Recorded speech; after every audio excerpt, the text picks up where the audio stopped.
A lot has happened since the last macro Monday. We saw a sizable Bitcoin correction, one that some of our panelists have been looking for quite a while.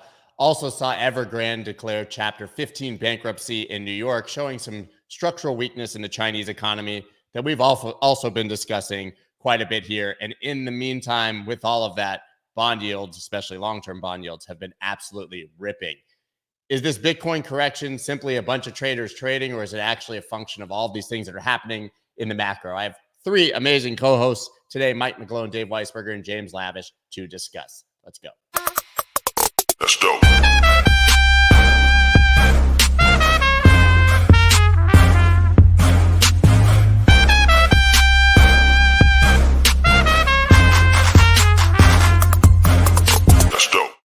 What is up, everybody? I'm Scott Melker, also known as the Wolf of All Streets. Before we get started, please subscribe to the channel and hit that like button. Yeah, I can't wait to unpack the last week with today's guest, because we had been talking about the lack of volatility in Bitcoin, how boring it had been, how it had become stable. And I think a lot of people obviously were expecting that volatility to play out, that return to volatility to play out to the upside.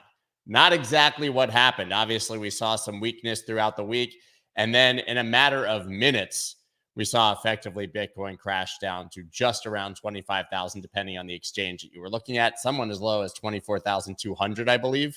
Some, like Bitstamp, actually stopped around 26,200 on that drop. Most of them, I think the average was about 25,200.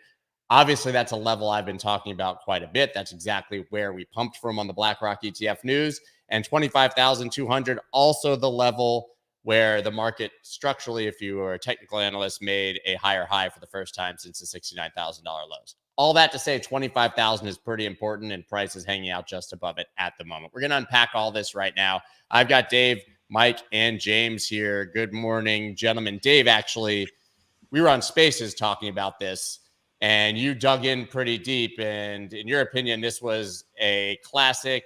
Somebody triggers a major spot buy to liquidate a whole lot of longs, long squeeze, traders doing trader things, correct?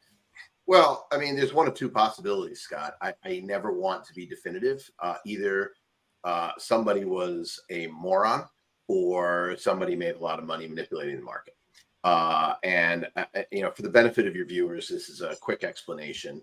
The moron or fat finger is somebody was doing a large Bitcoin buy. Now let's just give some stats to put it in perspective. And I saw Frank Chaparro tweeting, and Frank sell, presumably a sell. You said a buy, but I mean a sell. Yeah. So if you look at Bitcoin at any instant in time, basically, if you want to sell, knock the market down, 1%, it takes somewhere in the neighborhood of anywhere from $20 to $50 million. And you can sell down. And by the way, your sell will not get 1%, will not knock it down 1%. You'll be about, half a percent or so down on the average, but obviously the terminal price is there. Now, here's a function of markets. People need to understand this. Markets, if you look at the liquidity in any electronic market, it doesn't matter what we're talking about. It's literally anything that is a singular asset. So whether it's an equity or FX, it's true, but it's much larger liquidity. But in Bitcoin, it's very much like the same. So essentially, all liquidity is clustered near the best bid and best offer, and it looks like it's a bell curve. And effectively, the farther you get away, the fewer resting stink bids there are until you get out onto fat tails. Now, Bitcoin is fairly fat tailed in those bids compared to a lot of assets. But the fact is it takes less to sell as it's accelerating away. So what happens is if you have a desire to manipulate the market down, then you could do it like this. You buy slowly over time, accumulate a long spot short per position, in this particular case on OKX, because that's where it was sold, and you can see it in the data. And I published this. I talked about this specifically with charts on my weekly recap. I talked about it in the Twitter Spaces. You can see it. There's some very obvious charts about this. And what you do is you get this large $500 million position. It doesn't have to be 500 million, but that would probably be enough. So you accumulate this huge position. And then when you decide you want to try this, you sell the spot aggressively lower and just start flushing the market down. You don't do anything with the perps. You put stink bids on the perps way down. And so you get all the average on the spot and you knock them price down and your perps get filled and eventually you're flat, but you've made money because you bought down here and you sold as an average all the way down. It is a classic, what we call momentum ignition strategy, because the idea is as you start selling, you're going to trip liquidations. And in fact, that's what we saw. You can go on CoinGlass, which is the one I use, but others do it. You're muted, Scott. Sorry, I was saying $1 billion in open interest was flushed. Right. Biggest since FTX, bigger than FTX, in fact. Yeah. So the fact of the matter is that could very well have been intentional. It could have been unintentional. Someone just literally, instead of using a smart trading strategy, could have just decided to do a market sell, but unlikely. And then that triggered it all. Now, why do I point to this? So if we're talking about macro, and we always talk about, Mike and James and I, we always talk about the long term. Okay. This was literally 5 minutes of price action. If you're trying to tell me that 5 minutes, because there was, it's like a forest fire, right? Forest fires, everyone likes talking about, oh, it's this reason or that reason. I don't want to get into the hoopla bullshit. The fact of the matter is, if you have a lot of dry grass and a lot of unmanaged forest that is dry, and you put a spark there, it goes kaboom. Now, we've been talking for 6 weeks, 8 weeks about low Bitcoin volatility. So what happens when there's low volatility? Well, James, you know what happens. Mike, you knows what happens. When the volatility is lower, people start creeping their heads up and taking more and more leverage. They say, okay, it's safe. And what happens? And even the ones who don't do a lot of leverage, they start putting their stops really tight. And so, eventually, longer that goes, that's why it's a coiled spring to the downside and the upside, by the way, because had someone done the opposite trade and decided to cover a big short to push the market up, they could have probably done that too. And who knows? So you may see that at some point. The fact of the matter is that low volatility created more and more encouraged leverage, which allowed this to happen. So do I think this is a macro event? Hell no. Do I think this is something that we see every once in a while? Yeah, of course we do. I mean, I'll never forget, because I remember I was watching it. CoinRoutes had just started in 2017. And we were watching, if you remember, there was a pretty sizable flush over the summer from above 3,000 or so down into the low 2,000s. I mean, sizable, like 30%, much bigger in percentage terms than this, before all hell broke loose to the upside. No, I'm not saying all hell is going to break loose to the upside now, but I'm saying that to read too much into this is absolute, well, I can say it because this is a good show. It's absolute bullshit. And I will call bullshit anybody who says that in a world where the bond market hasn't done a whole lot, the stock market hasn't done a whole lot, that this is the macro flush we've been waiting for, this is a leading indicator or canary in the coal mine. It was 5 fucking minutes, Scott. Yeah, what's interesting about Dave is I agree with you on the macro side and the trading side and how quickly it flushed out. If you look at it and you're thinking about it from the trading perspective, from a short term, not a long term perspective, but a short term perspective, there was a trend line, that if you look back on that trend line, you starting from the low of about 16, 17,000. Then you had that dip down to, about 20,000, and then a dip to about 25,000. And then this last level was about 28,000. If you just look at that trend line. So people look at this mentally, whether or not for long-term investors, it doesn't matter. This just doesn't matter. But traders look at this, it's a mental level.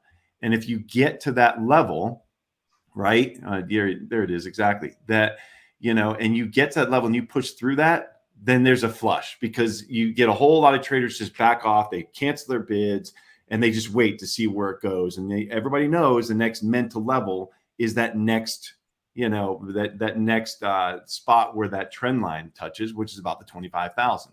And so sure enough, that's exactly what happened. It got flushed out. What was it? About 20,000 Bitcoin, Scott, that got flushed out in about 3 hours, boom, gone. And everybody just stepped back. And there it is. I mean, it's almost obvious to traders to see that, but just like Dave is saying, I agree. This is not some sort of macro deep long-term event that we have to reevaluate the fundamentals of Bitcoin. It's just this is a trading event, clearly. I mean, just to put a fine point on it, if you're sitting there trying to do the trade that I was describing, and you have to figure, remember, this is all competitive, right? Markets are competitive places. The person trying to do this, whoever was trying to put this trade on, it might have been multiple people, are looking at exactly what James just said and says, okay, I have this position and I could try this, right? Now, what causes this thing to fail? Why do people not do this every single day? Well, the answer is because if there are large buyers out there and you start to try to do this, you get your face ripped off. They push it back up and you really get squeezed, because now all of a sudden you're short and you didn't move the price. So if you go to sell all this and you have you sell your spot and you're still short your perps and you try to sell it, and as soon as you do, someone comes back in and buys it back up into your face, you get killed. I mean, literally killed, like potentially carried out, and you're done, because we all know what happens to Bitcoin on the upside. So it's not trivial. So you're going to pick a time and you're going to be looking at the exact levels that James is saying, because what you want is for people to step back. And so, all of this sets it up for doing it. What people don't know is, are there large buyers? What news could come out? And the reason that it happens so fast is because if you do it in a 5-minute period, the odds of a news event happening are basically zero, right? Yeah. And now you've got that last level becomes resistance. So you can trade around that. Now we're also below all the meaningful MAs. Yeah. We're also now below the 50, 100, and 200, I believe, we're not on the daily, and below the 200 and above the 50 now on the weekly, if you look. I do find it interesting that if you take that level I was talking about, that 25,000-ish, I mean, it bounced to the penny. Literally, that's exactly. So if you want to know where the buyer was, Dave, they were, and to your point, just so people understand, they do this because it's a free way to make a ton of money, but it's not that easy. And you can only do it this one time, because now there's no open interest, right? And on the flip side, it's basically a long squeeze. I mean, we talk about short squeezes all the time. There was all these longs compounded and they're flushed. But the question now I want to go to Mike, because I agree with these guys generally, but also if you are a technical analyst or you look at markets, these things happen. That doesn't mean we're going back up. Right. So I want to point out one thing. We just spent 15 minutes pointing out markets go to the point, where they can create the most pain. That's bottom line. Getting into how you fix the transmission on the car is something I learned to deliberately ignore in the trading pits in the 80s. And that's why I wish the best for traders. Most of them lose money. A lesson I learned from Jim Rogers. A lot of you know who he is. If you don't, Google him. I met him probably 15 years ago, at least 10 years ago, in Singapore at his home. Was the best positions he's ever had are the ones he involved in, never looked at, I don't want to see the statement, don't look at the trade. That's the way I see Bitcoin. You're not supposed to trade this, although it's the best trading vehicle in the world. Let those absolute complete professionals trade it. And that's the thing I learned in the trading pits. Those guys who traded analog back then were a bunch of slobs, but they got in the pit, they'd rip your head. They're a bunch of sharks. Now it's just so automated and bots and everything. I just say, thank you. No, I say, don't mess with it, but you hit stops. The path of least resistance right now for Bitcoin is down. For the stock market, it's down. For bond prices, it's down. For the Fed to raise rates, it's still up. That's the bottom line. We're in August, and we've had this massive bounce in all risk assets. So I look at this as this is the beginning of something that's really bad. And then I ask myself, why is it bad? Well, the bottom line, number one lesson in markets is liquidity. The M2 is running. Money supply is still negative, most ever, 3%. The Fed is still tightening rates. China is playing out like an Ayn Rand Atlas Shrugged. It's one person trying to manage economy that's way overdue for collapse. Most of the trading in the world really for cryptos comes from Asia. And I look at this as Bitcoin's the best leading indicator. So I'll end with this. Let's look at just simple numbers. And the goal is not to get people upset, but I need to point out facts of where we are. Right before we had this massive pump in liquidity, M2 money supply, which went up 40% from the end of 2019 to the peak in 2022. If you look at every risk assets, stock market's basically unchanged versus that. Gold's basically unchanged versus that. Commodities are basically unchanged versus that. And Bitcoin's up about 200% versus that money supply. So I look at this as it's very likely we're just going to gravitate towards those means that we were trading at right before this big pump. In Bitcoin, that was below 10,000. I just pointed out facts. In the S&P 500, it was below 3,000. It's around 3,000. And crude oil is 57. So that to me that's the current trajectory. Going back to those levels, and the bottom line is the Fed's still tight. So if we want to focus on macro, I'd say forget about trading. Let the people, those other, all these things I really deliberately click off when I click on cryptos when they talk about trading. The market's gonna go up because it went up.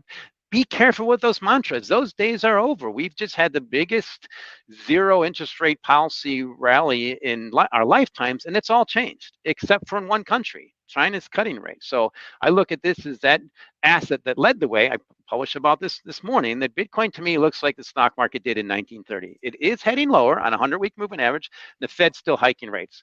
The big difference with the stock market in 1930 is the Fed was cutting rates and trying to help save things. Yeah. I have to point out the biggest important difference where Mike and I disagree is on all of his analysis on stocks. I tend to agree. There's this thing that we don't like to talk about as traders, but we call them fundamentals. And and fundamentals are exactly the opposite for Bitcoin versus the stock market. That's just fact. If you look at the hash rate of Bitcoin, if you look at the network, you look at the use cases, whether it's from Argentina to Venezuela to Turkey, etc., the amount of people who have currencies that are depreciating and paying globally are higher. If you look at the holders who are in Bitcoin, yeah, there's a core. I don't know what percentage of the 75% that haven't been willing to sell any of it are cultists who believe that it's going to change the world, or the tin hat conspiracy theorists who think that it's the way to get away from governments, versus people who look at it with a clear eye, like James and I and Mike do, as a alternative, that as a vote against, whatever. I don't like institutions. I look at debasement.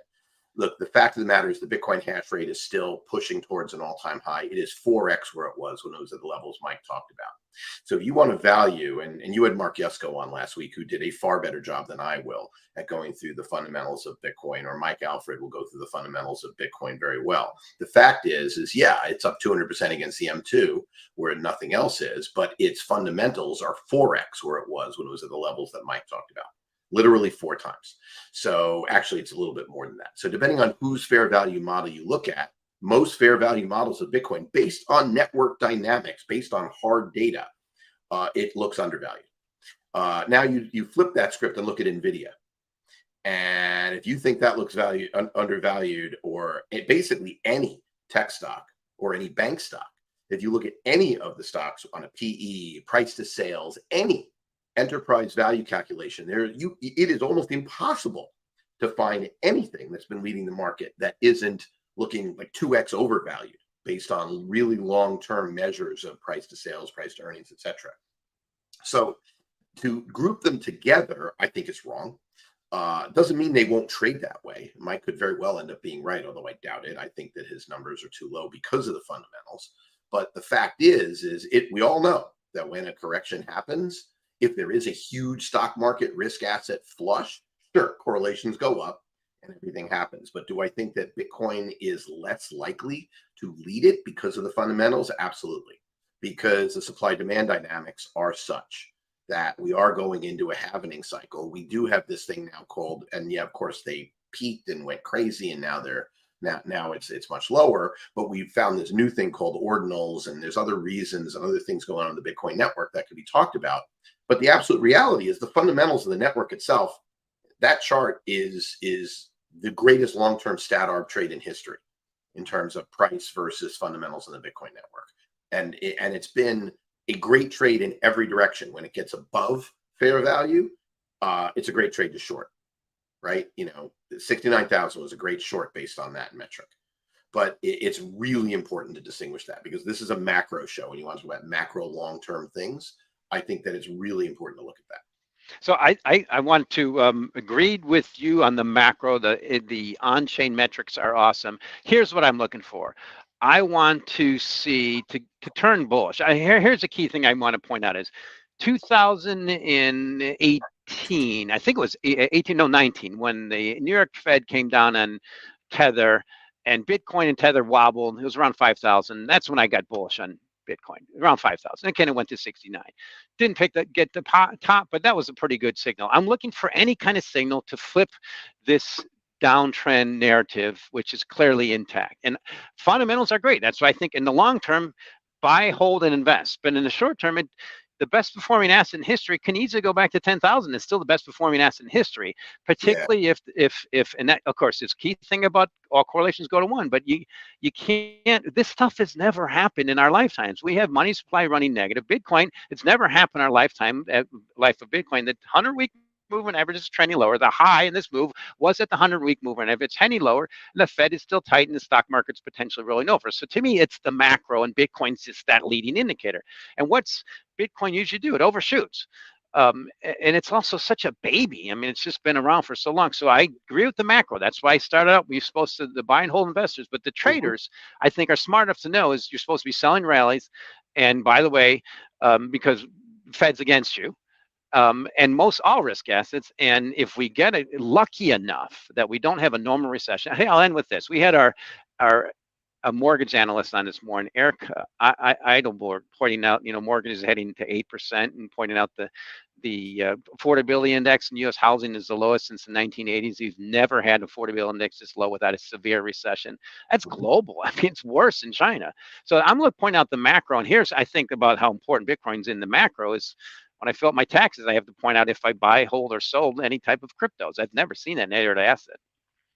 Yeah, I want to make two other points because I also want to hear James's point on this. I mean, I think first, it's really critical to understand that, this is why I always yell about people who are investors using leverage, because everything Mike says is true, except there's a couple of interesting facts. And once again, fundamentals on real estate because of the mortgage market and what he was saying they look abysmal. But fundamentals are really interesting. Bitcoin is still fundamentally an asset that was born out of the last global financial crisis. And my genuine belief is that the economy looks unbelievably vulnerable, and the Fed is waiting for that to take the other side of it. And Bitcoin will react very twitchily. I think that stocks tend to be dropping as the Fed is cutting over time. I don't think Bitcoin does that. I think it's the opposite. And so I think that it's the delink is likely in both directions, but we'll leave that alone. But what I wanted to talk about was what are the white swans and black swans? There are literally three potential news events, or really one news event negative, that's massive, and one news event positive, that's massive, that everybody is waiting for. That affects Bitcoin only and doesn't really affect the stock market, the real estate market, etc. The black swan is what happens with Binance, and is there a impact on Tether and market liquidity? Now, why that's so important? Obviously, there are our friend Mike talks about, he thinks that the big seller of Bitcoin has been CZ. I'm not saying, I know nothing about this. I'm not saying he's wrong. I'm not saying he's right either. I know there are a lot of people worried about the DOJ coming down on Binance and hurting market liquidity. I'm actually not worried about Binance. I think that OKX and lots of other markets are out there to replace Binance if Binance actually did get crushed. Yeah, sure, the market would get nailed if it did. But the real issue is Tether, because during the Operation Choke Point that we've seen over the last 6 months, we've seen something very interesting in the market change. The US dollar based coin, pairs, the ones that trade on Coinbase and Bitstamp, etc., used to be more liquid than the Tether-based pairs, which the rest of the world use. It is now not.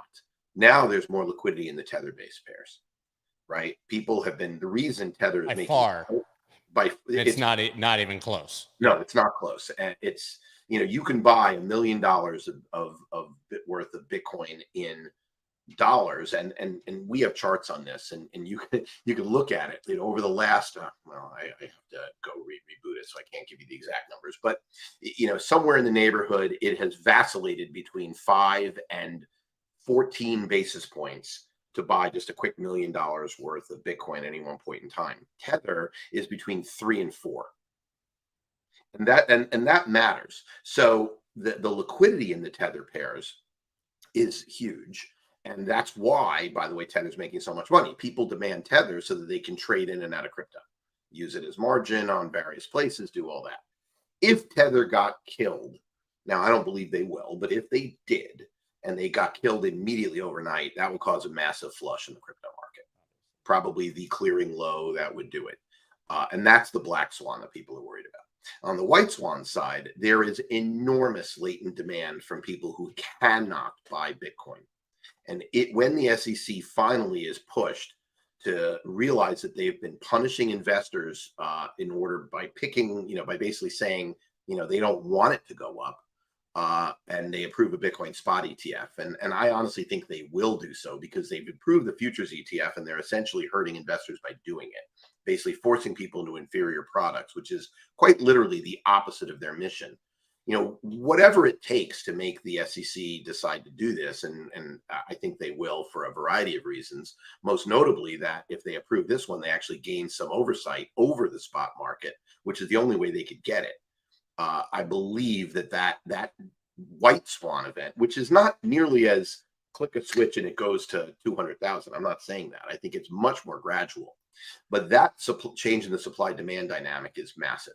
And Mike said it very well. Bitcoin is a baby. It is a very new asset. It is very small. And people need to understand the supply-demand dynamic there is huge. And it's really an interesting question of that. But I think the market is caught between those two swan narratives. That's a really good point. And and like you both said, the Bitcoin baby it's so volatile. It hasn't been as much in the last number of weeks, but come on, that's a small percentage of a lifetime. This thing has been incredibly volatile. So, and like you said, Dave, it overshoots. It overshoots on the upside, it overshoots on the downside. And so if you want clues and to get an idea of what Bitcoin is doing in response to the macro landscape, I mean, take a look at gold and see what gold is doing. If you are trying to figure out whether Bitcoin has become a store of value or not, look, gold has been around for thousands of years, and this is the longest running store of value asset that we have in the world, basically. So if you want to get some clues on what Bitcoin is doing, just take a peek at that. And we're going to see a little bit of divergence here, I think, in the short term while these things play out, just like Dave is talking about, and the greater macro picture plays out. We've got Powell. He's going to go to Jackson Hole this week and talk up or down the market according to what his what the general outlook is from the Fed, and that's going to be an important kind of marker for the macro landscape. Are we high enough? Are we going to stay this high, or are we going higher? It's on the rate side. And that's going to be kind of an indication. And if he's going to raise rates higher, just hold on. I mean, this is there are many signposts to come. So let me give you the preview of Jackson Hole. We're going to be data dependent. Inflation is still too high. We see no reason not to tighten further, but we can't tell you how much. And there's going to be no indication that they're going to pivot. I mean, right? Like, I don't think there's going to be any indication that they'll pivot. But he could say that it looks like we are above the neutral rate, just because cracks start to surface in the debt markets. He doesn't want to disrupt it. He just he may say that we're kind of there. We're going to hold it at this R-star level, that above the neutral rate, and let's see where we're at. So that's a possibility, but I don't think that there's any indication that he's going to be cutting rates anytime. I just remember that, we discussed this at length here, the last pause. What was that, June? And everybody was screaming, pause is a pivot. It's over. And they took all of a month off before going right back to exactly what they've continued to say they're going to do, which Mike will tell you they're going to continue to do. Right. Of course. Dave, I see you want to speak. Go ahead. Yeah. I was curious if anyone else read the editorial in the Journal. from Obama's chairman of the Council of Economic Advisors, basically calling for a move from 2% to 3% in Fed inflation target as the base rate. Yeah. Yeah, that's an old one. That's Well, that's not going to happen. It's not going to happen. It's global. They've discussed it many times. It's good to call for it, but it's silly to even say it. It's like well, balancing the U.S. budget. It's well, not going to happen. I just wonder when you have someone like that writing an editorial in the Journal, is it a trial balloon? I mean, these are the things that are interesting because we all know. We all know. I mean, James talks about this better than literally anybody. I'm teaming you up, dude. So just get ready. Better than anyone. That there is literally zero chance, and that's not even counting unfunded Social Security and Medicare and Medicaid liabilities. There is zero chance of the U.S. being able to pay back the debt that we currently have. We're already in a debt spiral. So the only way out is inflation. So anyone who's paying attention knows that that's true. Of course, that's going to play out over years, and nobody wants to lose elections because of inflation. So a 50% increase in the inflation target is probably not even enough, but they're going to have to start doing something like that. So the question is, are they floating a trial balloon, and what is this? Now, why do I care about this? Well, because this is a huge deal. If they actually did do that, yeah, that would be reason for not a pause, not a pivot, not a this. It basically is saying, okay, we're willing to accept 3% now. And 3% is remember something, inflation as measured by the Fed is in consumer prices, not inflation inclusive of asset prices. Personal consumption expenditures, employment cost index are running around 4%. Fed funds target is 5.5%. It's very restrictive. A year from now, I fully expect we're going to be talking about severe deflation. If we're not, blame me. I mean, it's happening in PPI. It's happening. We've seen peaking in everything. The one key thing, the bottom line trigger is the stock market has to stay at these levels. It's the measure of everything. And if you look back at history, if it starts rolling over, which I think it will, it's going to be severe deflation from taking money away from everybody. That's usually how it works. Now it's happening in China. Number 2 economy. It's happened in Japan. It's been happening since 1989. Now we just had this bounce or tilting that way. The bottom line is you look at Fed rate hike expectations. I look at it in the terminal every time I come in. It still shows for the November meeting, the 30%, they're going to raise another 25 basis points. To me, I look at this in the U.S. 2-year note, around 5% means you're guaranteed 10% in about the next 2 years, when I fully expect virtually all risk assets are going to just continue to, maybe be down 20%. To me, that's what I think the smart money is doing on a global basis. And then you also have talk about the dollar. The dollar is the most expensive to short major commodity on the planet. It's just hard to short it. And that's also another thing I got from our meeting this morning about, yes, we're going to see higher for longer in rates in Jackson Hole, but it's the issue in China is much worse for Europe than it is here. And I see nothing but the lessons I've learned about treasuries. Every time that people tell me since the 1980s that, oh, yields are going to go up because we're having more debt. Well, they do the opposite. Yields go down. That's been the case with Japan. And now it's still don't fight the Fed. I think the macro is just bad for everything at these levels. And hopefully we'll get out of this, particularly what's by its nature, recessions are deflationary. Now, maybe we'll get lucky this time, but the way the Fed's going right now. But I want to tilt over the one thing that I think is quite obvious from just the outsider observation that reminds me of what happened with Madoff, and that is Binance. When Binance came into the space, their volume jumped so far, so fast. My first thought, without any indication, was there's a lot of electronic trading going on. They're probably inspired by things I learned about in trading pits.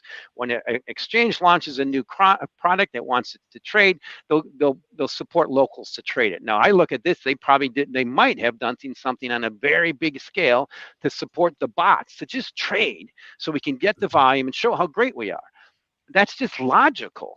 But the point is, when you see volume jump that much, that fast versus all the competitors, yeah, was it done organically? I'm sure there's a little bit of stimulus there, so that might come out. It's just like Madoff came out. And that stuff only comes out when the tide goes out.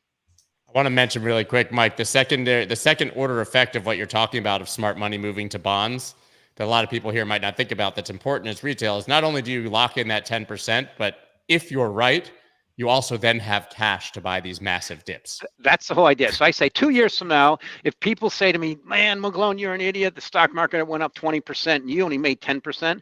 You only And I'll missed say the gain. Yeah. Yeah, you only miss the gain. But if 2 years from now, you're one of the few that are solvent and can pick up these risk assets at very cheap levels, that's where fortunes are made and lost in history. Just go back and to me, I'm as you pointed earlier, I'm comparing this move in Bitcoin similar to the stock market in 1930. It's all there. I point out why. And it's just rapid advancing technology, changing the world, massive speculation on the back of liquidity that goes away. No, the technology is still there. I mean, we got electricity, we got automobiles, we got telephones and stuff that really kicked in the 20s and 30s. But what do we have this year? We have global money, we have Bitcoin, and we have 30,000 wannabes. Okay, maybe 100 are important. That to me is where the risk is. We just have to continue to flush market out of these, what people call altcoins. And yeah, I think Bitcoin's going to be the best offer. That's why I'm only focusing on Bitcoin, even less Ethereum, because it has to go up. And just like the stock market has to go up. And I think that's when the case is, the risk is it goes down. Davey, I know you had a comment right when I jumped in there. Yeah, I mean, the fact is the stock market is like the stock market in the 30s, more so than Bitcoin. You know, the valuations are crazy extended. You know, we don't call them bull and bear syndicates anymore.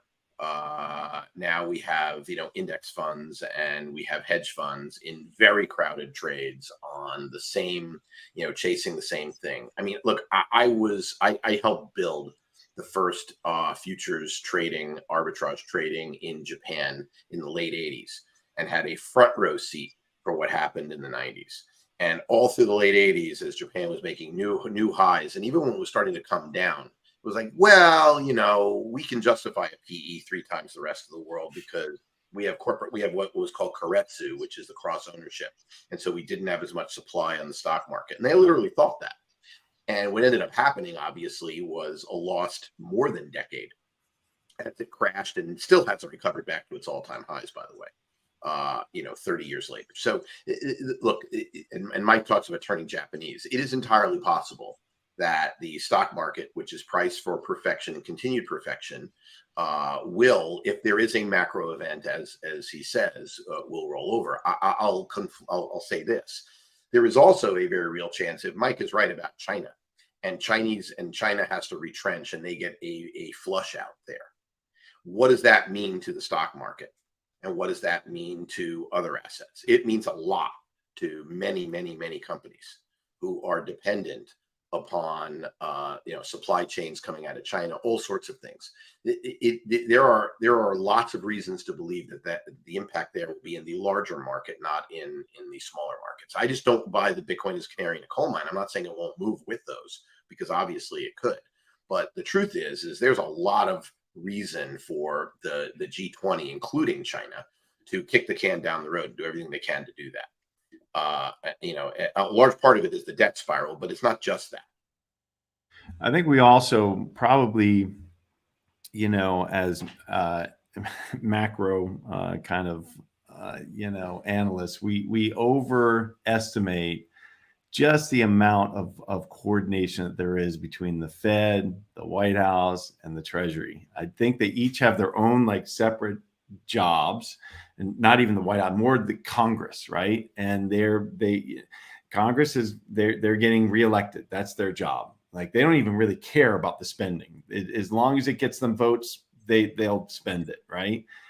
Then you've got the Treasury, which is to execute that budget. And they're like, well, we've got to issue more bonds. That's why they put out that report that was kind of slapping down Congress, saying that this is an unsustainable fiscal path. You guys got to get your act together, right? Then you've got the Fed who's saying we've got to keep inflation in check. We'll try to have full employment, but if that's if that's a casualty, well, so be it. But we've got to keep inflation in check. That's our job. And they're all kind of operating in these little silos. They know that, you know, the Fed knows what the Treasury's position is. The Treasury knows what the Fed has to do. But, you know, the higher for longer, the structural inflation. Yeah, I think that the Fed may allow for higher inflation, but not explicitly state it. They'll just kind of accept it. That they're seeing multiple, reads on inflation. It's not just the CPI. They're seeing all kinds of different reads on it that they're not sharing with us. And they know exactly where prices are across the board. You can't tell me that, like we talked about just last week, food is not up 2.5%, 3%. I mean, come on.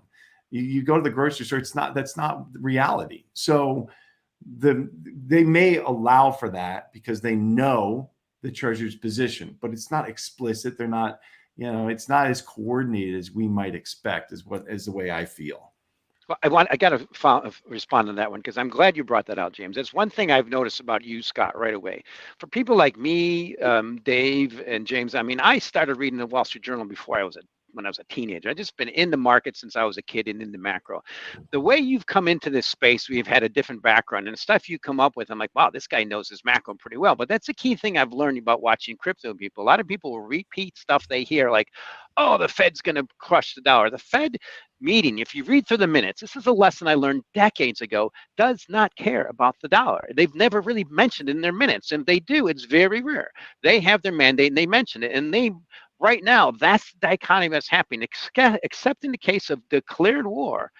That's the way our system works, checks and balances. When you get a declared war or something, everybody gets behind that and would save the nation. Now, that's just the history. Now, we had a little bit of that recently, but that's the key thing I need to point out. We have a Fed here that is really, I've been wrong. I didn't think rates would go this high. I thought bonds were by a year ago, and I'm still wrong on that. I think it'll come out to be ultimate, right? Because I never thought they would raise this much in this environment with the deflation I see happening. Now it's all start happening, not so much in this country, but in the rest of the world. It's just going to get the fact that they're hiking and offsetting this fiscal stimulus from the Bidenomics is a train wreck. It's just the worst I can ever have depicted. And that's why I have to point it out. If I don't, I'm remiss. But that's the key thing. I'm glad you pointed out that, James. And the rest of the world, you have to live overseas to really see how the U.S. works sometimes. And one thing I learned is there's nothing like the Ivy League. The rest of the world just envies that. And I mean, come on, you send your kid to China for school? Good luck. Do you want to immigrate to China? Good luck. Do you want to immigrate to Russia? I mean, Europe was a pretty cool place to go to school, but I didn't really go there to study. I went there for fun. It's like, so that's the key thing to remember is the bottom line to me from a macroeconomic standpoint, the number one thing in this space is the Federal Reserve is still tightening, and they're giving you the best rates in almost 20 years. And if you're long risk assets, good luck. I mean, it's hard to argue with that, although I will push back on the Ivy League. I think the Ivy League used to be very different than what it is today. I mean, honestly, if I were, well, it didn't matter. I mean, my kids weren't getting into Harvard. They got into, we won't go into it. But the truth is if you hiring Bill de Blasio as a lecturer, I have many, many questions about what's going on in the universities. And I think our higher education system is broken, but that's an entire Twitter Spaces or other huge argument. I don't want to get into that now. But what is interesting about is people learn lessons about what the U.S. economy is. And the supply chain side of this is a big deal, right? Bidenomics, at the same time as they're doing everything Mike said, they also are screaming, his biggest supporters in the economics are screaming about raising minimum wages. Labor, isn't getting paid enough. Corporate profits are too high. I'm not saying they're going to win or be able to have the power. They don't have the control of the House to be able to do it. But if they did, train wreck doesn't even, I don't know. I don't think trains have the ability. I think we're talking about a much bigger wreck. As some sort of, disaster movie you're talking about. We cannot afford to have supply side and demand side inflation to both go ballistic at the same time. Listen, I asked this last week, and I don't even need a number per se. So I said at the end of the stream, hey, what's your oh shit bid, right? Mike, obviously you were sort of the double bottom, and then you said that was your optimistic case on Spaces, which I giggled at. And then Dave, you sort of said this 24 to 25 area. James, I think you said 19.5. Okay. So we got to that 25 level a lot faster than I expected. Didn't think we'd be talking about it this week. Yeah. But go ahead. No, the next, I'm going to let you go. And then the next natural question then, and Mike, I think I'll know what your answer is. And I think I probably agree. Was 31-ish the top for the year? I mean, is that the high till we see a halving and something after that? So to I have a give lot you, of guests who think we're going to 40 or 50 still, right? So, yeah. I don't really have a strong opinion, to be honest. To give you a little bit of context, I was buying over the past number of days when this all happened. Yeah. And it just, I have levels and for our fund, I can't talk too much about it, but we have a treasury, we have cash. We're sitting on a lot of cash. And so you can pick levels on the way down. The stink bids, 19.5 and then all the way down to 9,000. Yeah, they're out there, just in case. And that would be a gift. That would be an absolute gift because of what Mike and Dave and you were saying before, which is this long-term this is a long-term investment. And to get these short-term massive price moves, you have to be ready to take advantage of it. And that's not a trade. That's just, taking advantage and opportunistically picking spots, because who can pick the bottom of Bitcoin? Seriously. If you can, you're what's that, Mike? Don't try. Don't try. I mean, that's just idiotic. So like Dave said earlier, don't be too definitive. I agree with that. Don't get cute is what we say in the business. Don't get cute, right? So, I mean, the fact of the matter is, I told you the two swans, black and white swan. If neither happen, 31,000 is the high. If both happen, depending on how it plays out, then the high could be dramatically higher or dramatically lower, depending. I mean, it really matters. I mean, if Mike Alfred is talking about BNB, he says BNB is the canary in the coal mine, and he may very well be right. So let's say that it is true that that Binance has been liquidating Bitcoin in order to support BNB. Are they liquidating their Bitcoin or their customers' Bitcoin? If they're liquidating their customers' Bitcoin, then it's a total train wreck, and Binance is a disaster. Binance is a disaster. We're going to get a flush out that's going to make FTX look like a garden party, right? And so if Binance is a disaster, I would just say, to me, that's just another tree in the forest, or someone, the tide's going out and someone you can see who's not wearing clothes. If they're fraudulently selling. I mean, that's, by the way, Dave, you said that as a if, but there's no indication that's happening. I just want to be clear. Right. No, most likely they would be selling their own Bitcoin. I don't want people to go watch that clip and be like, no, I agree with you. Probably selling their own reserve, if that was even the case. I am not saying that he's right. Saying that if he were right, then then it would be a disaster. There, to my knowledge, there's no indication that they have sold customer assets ever. There's no proof one way or another. And the fact of the matter is, the only thing there's been proof about is that there has been wash trading of Binance. So we know that when they went to zero fees, we know that's true, and the data is incredibly dispositive on that topic. But wash trading is just pumped volume. That doesn't mean anything from a valuation point of view. It's just buyers matching sellers in order to make people think. And in Bitcoin, nobody cares. It's really the liquidity that's out in the book that matters, and that's not fraudulent. So no, I'm not saying there is fraud. What I'm saying is asking to formulate a thesis when there are unknowns of that magnitude out there. And by the way, the magnitude on the upside is larger. I mean, there is just no supply. If Bitcoin were to become available as a diversifying asset to $30 trillion worth of funds, many of which have overnight. That is a huge white swan. And so look, I listened to Mark last week, and I kind of feel the same way. Now, this could very well be I used last week the home stake mining analogy, but it could very well be that. Now, will it happen immediately? Of course not. If let's say there's a massive economic black swan and the stock market decides to go on a 25-30% correction, flush out the wealth effect, will that mean the Fed is done immediately? No, but it will ultimately lean to that. It took gold 3 months to delink during the GFC from the downtrend. And, will it be faster next time? Yeah, probably, because traders try to jump on top of it, but it's still not going to be immediate. And Mike is right about that 100%.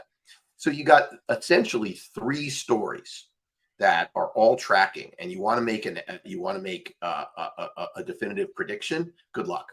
That's why I don't use leverage. That's why I'm not doing it. I'm just saying, short-term squiggles, yeah, for sure. People can trade, and our company helps people trade cheaper. Great. That's wonderful. But without knowing, if you give me the answer, tell me, is Binance, going to resolve itself in a fine and keep moving, and the dust will clear? Is Tether safe from the DOJ? Is the economy safe to not go into the beginning of the next Great Depression? And is the Bitcoin ETF going to be approved? And how is it going to work out? Give me the answer to all those three, and then I'll make a prediction. But until I know the answer to those three, I'm not. You just have to. It's a bunch of conditional issues. Well, I think. Go ahead, Mike, please. Just to piggyback, I look at Bitcoin right now as the world's #1 leading indicator, and it's broken back down. Now stock markets are broken down too. Everything went up together, everything went down together, or it's kind of rotating. It's just everything's so coordinated right now. I just want to see it change that leading indicator status. Just give me a period where I can show that, oh, okay, well, Bitcoin's showing divergent strength versus a weak stock market. So here's my trader instinct. I come in this morning, look at markets last night, this morning, I see the equity markets up. I think that's great. By the end of the day, stock market's probably going to be down, because I look again, yields are up, rates are up. And I look at that as like, okay, that's a negative, just bad. That's just called money leaving the system. Yet even what James said, he's high weighted in cash. And I look at this as the smart, that's just too much, too compelling of a gravity pull towards safe, the free money at from 5% to 2, to take away from everything that's not going to give you that free money. That means everything, and Bitcoin's one of the riskiest. So that to me is part of the overwhelming force. So here's a good thing to look at for right now. 15 to 30, pretty good lock-in range for Bitcoin. Starts creeping above 30, staying above 30, showing divergent strength versus a weak stock market. Who knows what's going to happen? Oh, there's a good sign. Okay, where does it go next? Maybe 100 grand. Starts continuing to do what it's doing now, just going down, and everything else is following it. That to me is the trajectory at the moment. Give me a good reason to change that. And I look at it as 2-year notes at 5%. Right now, 498. Like, oh, that's a good reason for more weakness in the world's best performing asset over the last 10 years of zero interest rate policy. When I listen to you, Mike, I think that I agree with the other Mike, Alfred, that the trade, if you have a long-term view, is short the U.S. stock market and long Bitcoin. And yes, there's but not on a leverage basis. Volatility weighted. What do you say? I was gonna say, can't you just do one first and then do the other one and skip the hedging part of it? I agree with you. Well, that's been the right, but it's volatility weighted, how you weight it. But it has been the right trade. I agree with that. Scott, don't get cute. That's right. I mean, to me, that trade makes a lot of sense. And yeah, it's not like the reason you do it as a hedge is in terms of, first of all, if you don't time it, or if you don't do it as a straight hedge, then you're taking a bet one way or the other. And the problem with shorting the U.S. stock market isn't so much that you get your face ripped off when it rallies crazily, because the crazy rallies I think we've already seen. It's people generally do it through options. So when they do it through options, the options expire and then the market drops.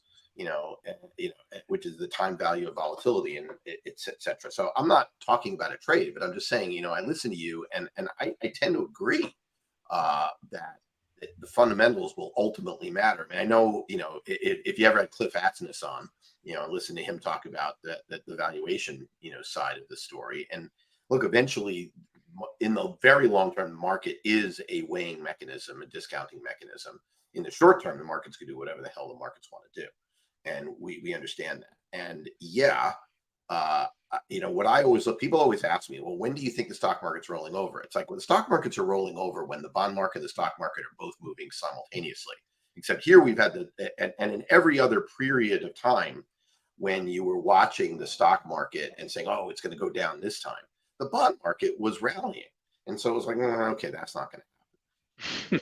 We're basically getting fuel for a very serious stock market correction, because the bond market is been correcting already, right? Remember, yields and prices move inverse, and right. So exactly. Right, down. Yeah, and you have to. People have to understand that professional investors look at the stock market like just a set of discounted cash flows in the future, and what is it? What are the other assets they can allocate to that are on a relative basis, that kind of return? Well, now that you're getting exactly what you just said, Dave, yields are moving higher, period, across the board. Well, that just means that is going to create a draw out of the stock market, out of risk assets into something that's less risky with better yield. It's just, I mean, it's just common sense, right? And that, so you can get tangled up in a lot of different theories and a lot of different, analyses, but that's just reality. Just simplify it, keep it simple, and that's just what it is. Yeah, I tend to agree. I mean, my personal thought is that going back to my question before we end, maybe an ETF approval would send us back above those highs, but I think that the move from 25 to 31 was basically this market, because people don't understand it, pricing in the approval, not just the fact that BlackRock was applying. Right. Well, So I think now if you're at 22, 24, and we get the approval, maybe we get right back to 31. And then I think the long tail effects of the actual ETF maybe bring it above. So you're talking about money running into going to Bitcoin. I think it's going to come there. Absolutely. ETFs will help it. But I look at something that just happened to me recently, and with my father, who's almost 9 years old. I talked to his wealth manager. He's got him a 90-year-old, over 1/3 directly exposed to the equity market. And I said, no, but you put the whole thing into your notes. His quote was, why? I wanted to punch him in the face. Good thing I wasn't there. I'm like, what do you mean, why?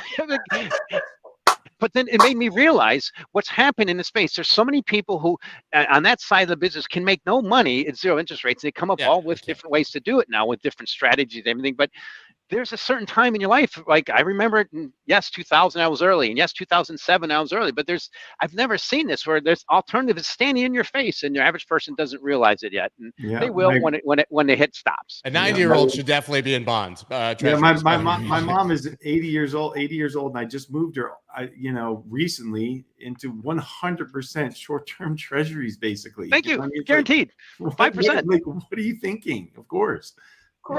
No brainer. For people like us, it's like the quote when he said why, I'm like, I'll never forget that. And I hope I'll put it in my book someday. Because I don't want you to lose all of my 90-year-old father's money, you jackass. Right? I mean, it's pretty. I mean, move it even if the treasury yields weren't there, you might want to move into cash in that situation if you think that's you don't have that much time left. There was no alternative. Now there is. Yeah. I mean, look, at the end of the day, the biggest thing people need to remember is, the size of relative markets.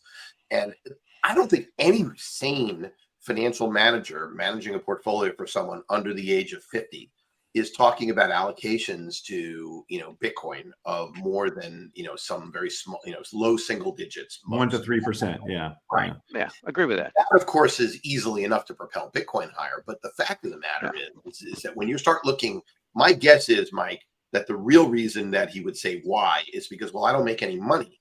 Yeah, exactly. Well, we know that. We know the answer. Yeah. Is in short-term treasuries. And that's actually a very important problem. You have the real flush is going to be in the asset management industry in the United States. Yeah, 100%. Well, guys, we ran out of time. I want to say I noticed today, and we've been sort of steadily growing over time, even through this bear market, but we tapped, it's been a long time coming since we tapped 1,000 people live watching today, which, listen, I know, that's only 1,000 people, but I think in this market, and having been probably a year since we've seen that, it's a testament to what we've built here, guys. And the four of us, I think, awesome. Being consistent and showing up and having these conversations, I can tell from the comments and what we're seeing here is very, very valuable. And we're getting a ton of people watching these back, obviously. And we're also seeing, just so you guys know, tremendous listening to these on Spotify and Apple Music and all of the audio channels where we put these afterwards. So really awesome to see this continuing to build and the support from the audience. And thank you guys for that. Mike, Dave, James, everybody follow these guys. Thank you guys so much. Obviously, we're off to Twitter Spaces where I'm being forced to talk about Friend Tech today. Dave, I sent you a code so you can sign up and try to test it. My God, I'm pretty sure I literally, as we're here, I'm getting messages that the Block just put up an article that they had a data leak of 101,000 people's information. And apparently I've already given Friend Tech permission to post to my Twitter account. So all in the sake of YOLOing in for the DYOR for a show, guys. So here we are. If you doubt my commitment, here we are, guys. All right, I'll see you guys. Good luck, All right, see you next week. Bye. Bye. That's dope.